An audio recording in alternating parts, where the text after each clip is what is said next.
అన్నయ్య నువ్వు పిలిస్తే చెల్లిలా జన్మనెత్తాను.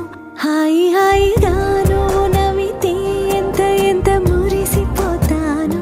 అన్నయ్య నువ్వు తలిస్తే కళ్ళ ముందు వాలిపోతాను.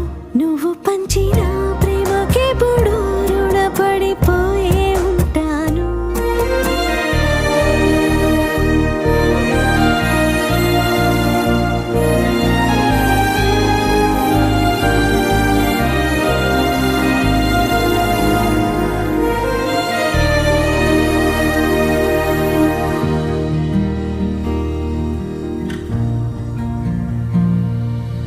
నా కోసం వెతికి వెతికి ఏ నిమిషం దిగులే పడిపో